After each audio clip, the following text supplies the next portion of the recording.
अस्सलाम वालेकुम स्टूडेंट्स, उम्मीद है आप सब खैरियत से होंगे। आज हम स्टार्ट करेंगे cubital tunnel syndrome.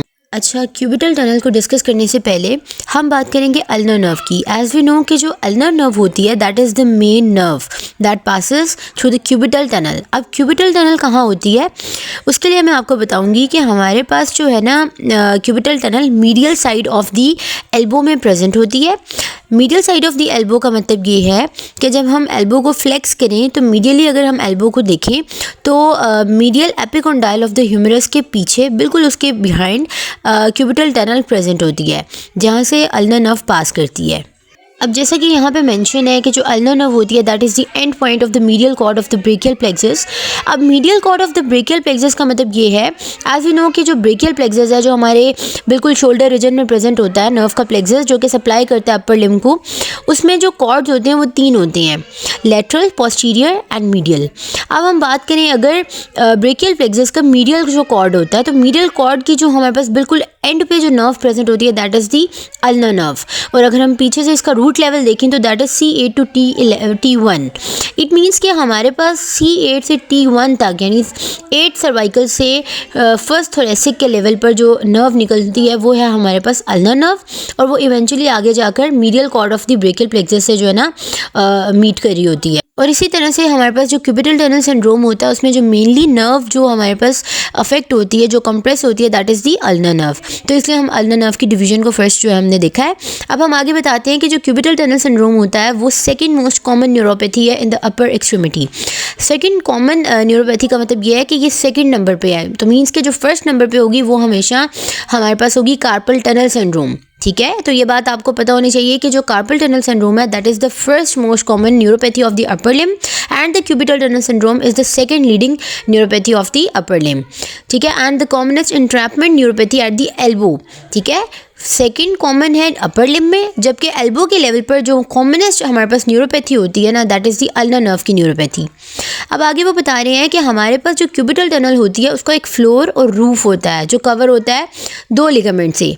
Arcuate ligament जो होता है ना वो हमारे पास रूफ पे होता है यानी कि ऊपर की तरफ अबव क्यूबिटल टनल के, जबकि जो मीडियल कोलैटरल लिगामेंट है दैट रन्स बिलो, मीन्स कि वो फ्लोर बनाता है हमारे पास क्यूबिटल टनल का। ठीक है, क्यूबिटल टनल कहाँ है? बिल्कुल medial side of the elbow.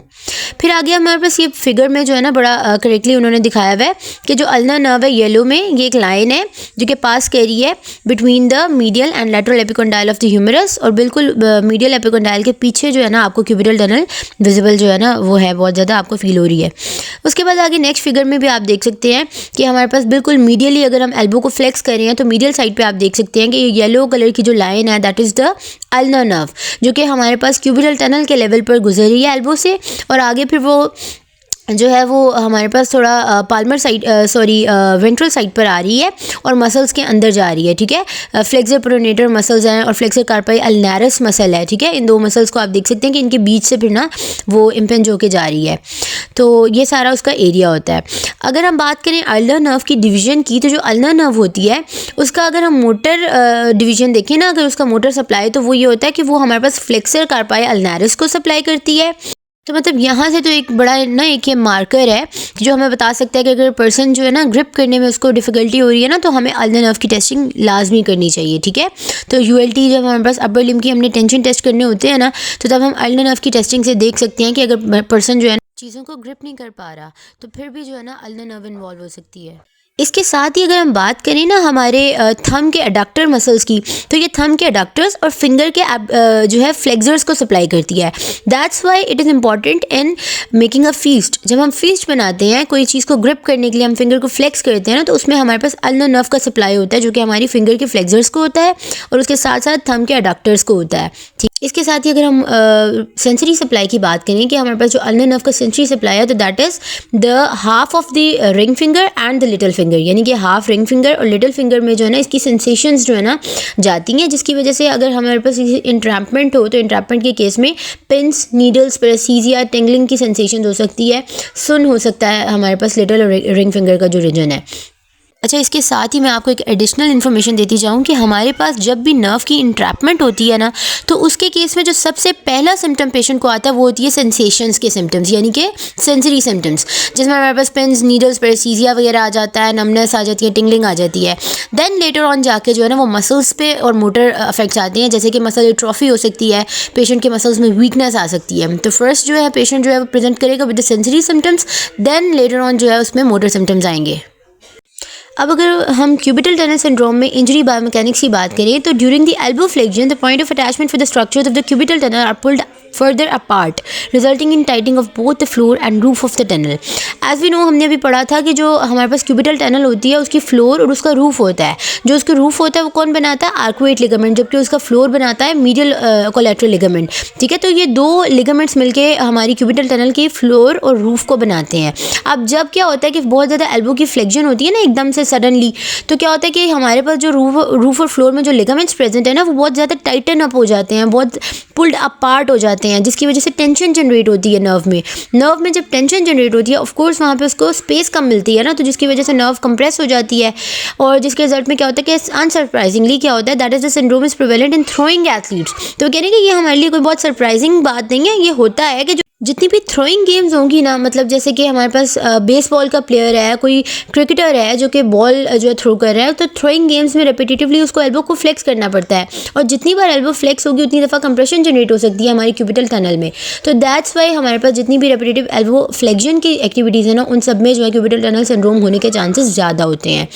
As we no कि क्यूबिटल टनल को हम ना फनी बोन भी कहते हैं इस रीजन को।